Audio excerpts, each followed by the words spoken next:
Rudy and I are experts at white poor people. There is a fantasy that these guys have created around these poor guys, hardworking, doing their best, trying to feed their family. Bull fucking shit. They'll fuck anything that's walking, and they're junkies. Yeah. What's happening? I'm comedian Rudy Pavich. You know me from the Adam Carolla Show. And before we get to the hot rant on rant action, great episode today with Jay Chandrasekhar. There we go. You might know him from Super Troopers, Club Dread. Hilarious guy. And if you want the full episode, it's in the description below. Let's get to today's clip. Adam goes off on the fantasy land that most people live in when it comes to homelessness, drugs. Then we get into a news story about Ohio Governor DeWine, which wine should be spelled W-H-I-N-E. And then we bring it home with a brand new t-shirt idea. Enjoy the clip. Make sure to subscribe. We'll see you. All right, here's Clavin talking to Heather McDonald, who went out and did some research. You did not have this phenomenon of these crazy people, and they are drug addicted, and the combination of mental illness and drug addiction, it's called the MICA population, the mentally ill chemical abusers, is absolutely lethal. This is something new, and we have this entire advocacy class who is dedicated to keeping vagrants on the street. I refuse to use the term homeless because that was the biggest marketing coup on the part of advocates, was to brand them homeless when the problem has nothing to do with housing. It has everything to do with mental illness, chemical abuse, and social disaffiliation, because these people, frankly, I've spent a lot of time on Skid Row in Los Angeles, and Santa Ana, in the vagrant territories around City Hall, talking to people. They are entitled. They are not gentle lambs who are out there, braving the elements because they have nowhere to go. To be very blunt, Andrew, they are obnoxious. Yeah. They have a sense of... Hold on, pause it. Rudy and I are experts at white poor people. And I love there is a fantasy that these guys have created around these poor guys, hardworking, doing their best. Right. Trying to feed their family. Bull fucking shit. They'll fuck anything that's walking, and they're junkies. Yeah. And every fucking poor person I knew was much worse than any rich person I ever knew. They only did, first thing they did is, I don't do anything I don't want to do. That's their creed. The reason they're poor is because they have no tolerance. It started with homework. They didn't want to do homework, no homework. Then it moved on to book reports, no book reports, eventually bled into all facets of life. Oh, I had a kid? Yeah, I don't want to pay for that kid. Fuck it, I'm going to Florida. Yeah. They have no tolerance for doing anything for other people or anything they don't want to do. What they want to do is they want to smoke, they want to drink, and they want to fuck, and they want to play video games. That they do. The shit they don't want to do is pay for other people's shit, raise their kids, and do all the shit that goes along with being a dad and being a good neighbor. They don't want to do it. So this myth, and they do this, the left does this. It builds some sort of fantasy, or the George Floyd was a gentle giant. He was a fucking junkie career criminal. These are fantasies you guys are having. Oh, let's get all the homos to go down to Palestine. Let's go down to Palestine. You know what?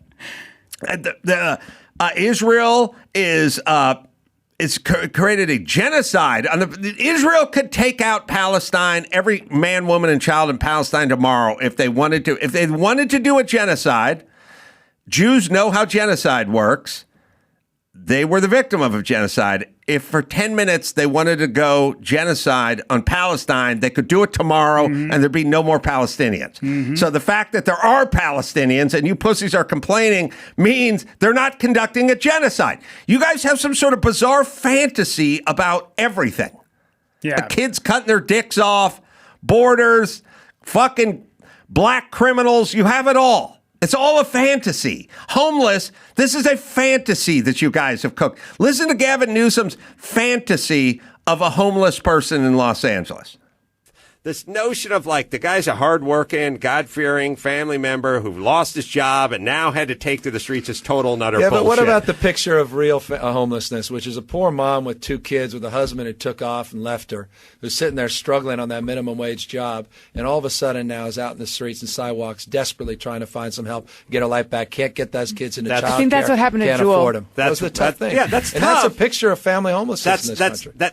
That's a postage stamp. No, the real picture is bigger than the AIDS quilt, and those are crazy junkies. Yeah, but no. So what? Yeah, but no. Okay, he has a fantasy. He has a fantasy about Palestine. He has a fantasy about the border. He has a fantasy about every black criminal that was shot by a cop. He has a fantasy about everyone who protested against ICE. He has a different fantasy about ICE. He has a fantasy about everything. There's some sort of fantastical thinking about everything. ICE is here to get rid of illegals. You left the fucking border open. We now have a bunch of illegal criminals. We're here to get rid of them. Palestine is a piece of shit.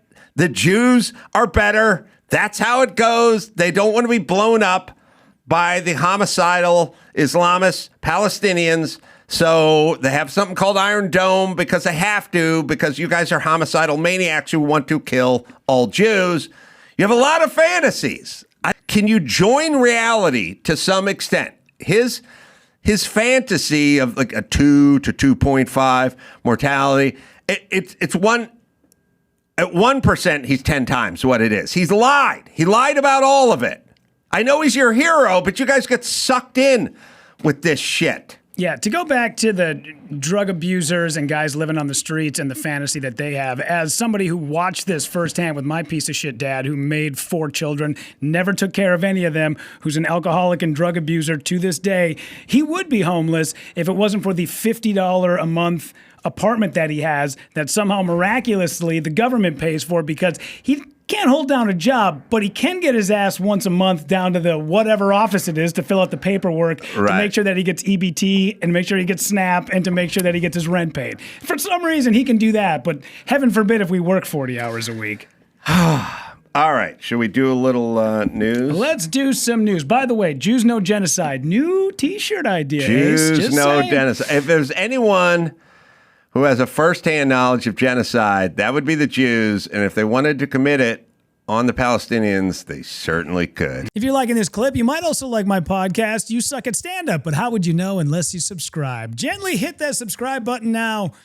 Gently. All right, let's keep going. Republican Ohio governor says deporting Haitians is a mistake because they, quote unquote, came here to work. Here's the part I love. It's not enough.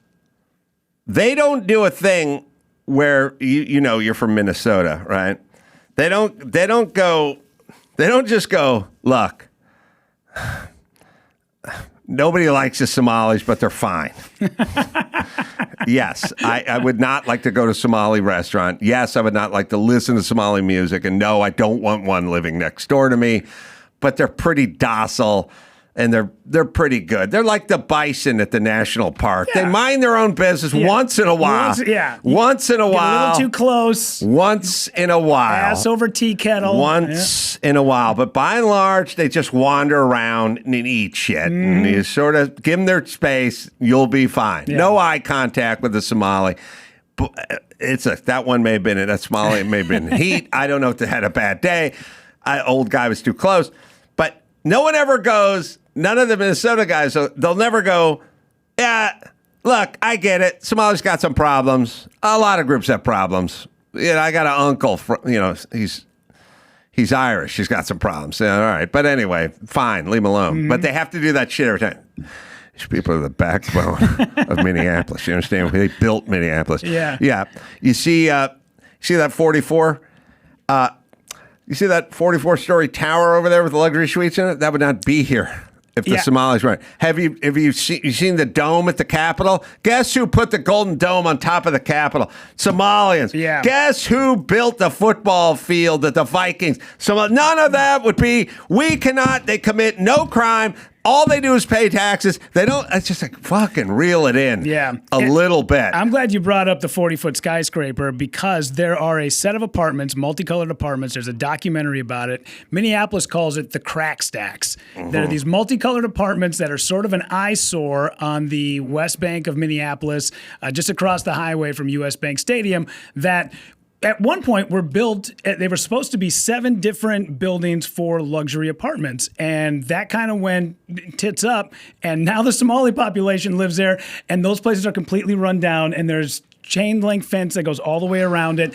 And we have dubbed them the crack stacks. And no, we can, because us tearing that portion of the city down would be racist. Yeah, but how about the true face of the Somalian refugee? Honest, God-fearing, Hardworking. Allah-fearing, Yeah. 2 kids, full-time job, mom just looking for a better way. Helped me change a tire on 94 the other day. Yeah, those are the apartments I'm talking about right there. At one point, these were built as luxury apartments, and now, man, it's you drive past them, and there's weeds all over the place, chain link fence. There's not a chance I would ever let my daughter walk past that place. All right, Yeah. so let's hear what DeWine has to say about which immigrants now? These are Haitians? Haitians. Yeah, Haiti, great place. Yep. The city of Springfield has come back strongly over the last few years, an old industrial city that now is really coming back and moving forward. One of the reasons they've been able to do that is because of the Haitians who have filled these jobs. They not only have filled jobs, they've started open restaurants, they've bought homes and rehabbed houses. They've done a lot of things that frankly have contributed to the community.